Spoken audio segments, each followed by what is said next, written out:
Magandang umaga. So, I'll be showing you how I spend my day as a student during asynchronous classes.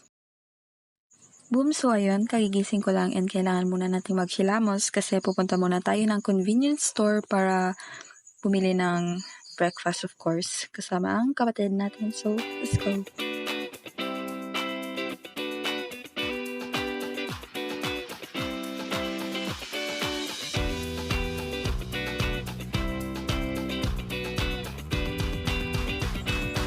Ay naku, ante, ang bagal kaya lagi ko nalilate sa school eh.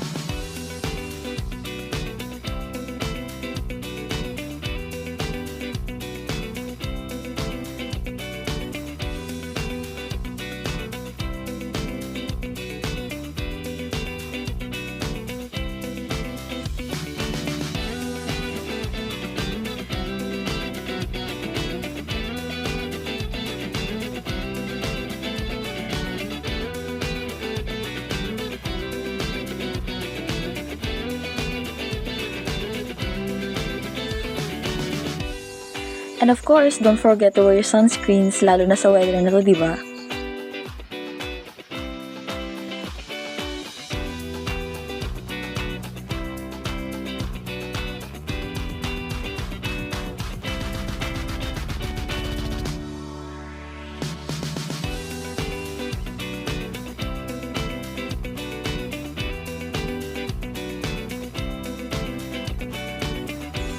Tada! At ayun, nakabili na kami ng breakfast. Layo pa ng nilakad namin, pero good for exercise naman, di ba? And of course, pagka uwi natin ng bahay, lamon na agad kasi marami pa tayong gagawin, of course.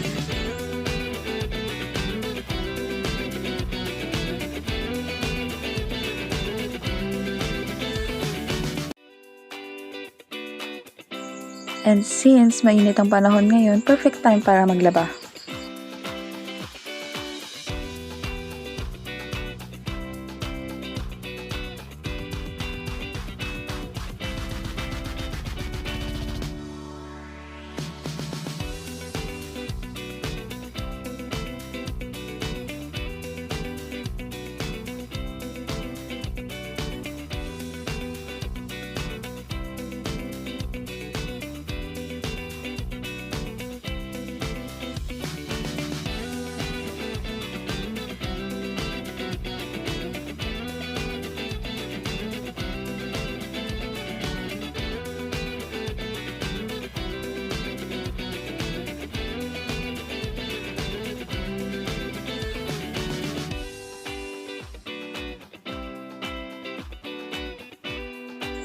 And I almost forgot na pakainin pala yung anak ko.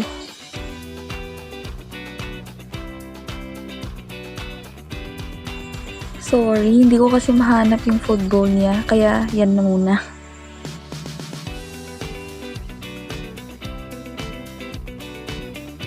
And so, ayun naman pala naman yung migraine ko kanina, kaya nakatulog ako. Then, pagkising ko, gabi na.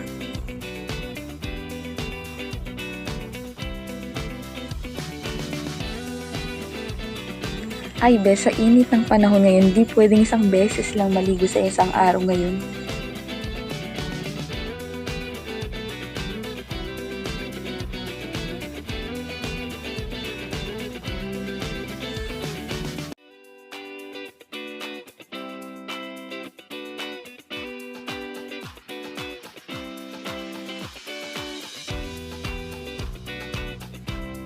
Nag-request pala si tatay na tinola daw ang ulam namin mamaya. So yun, nagpakuha ko ng ampalaya para sahog.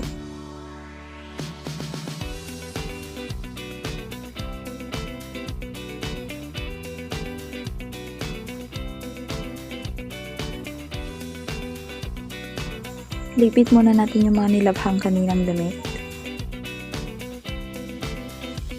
Kailan kasi ako yung mahilig mag-drawing during pastime, so asahan mo talaga na maraming art supplies na nakakalat dito sa bahay.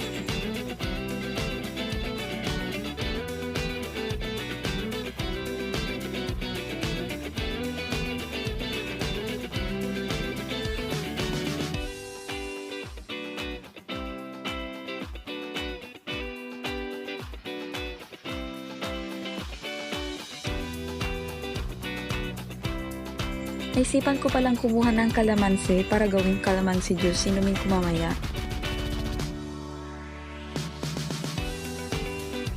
Naubusan pala kami ng gasol sa bagsak namin na magluto doon sa dirty kitchen.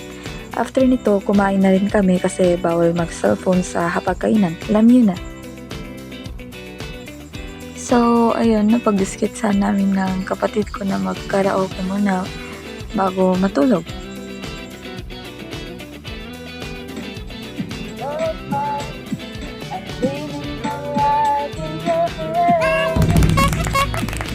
Kala niyo naman mga magaling kumanta, no?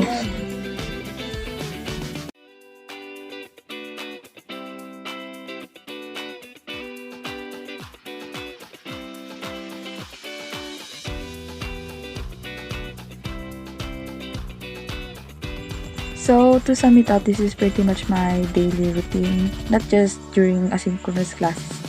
Every day na rin.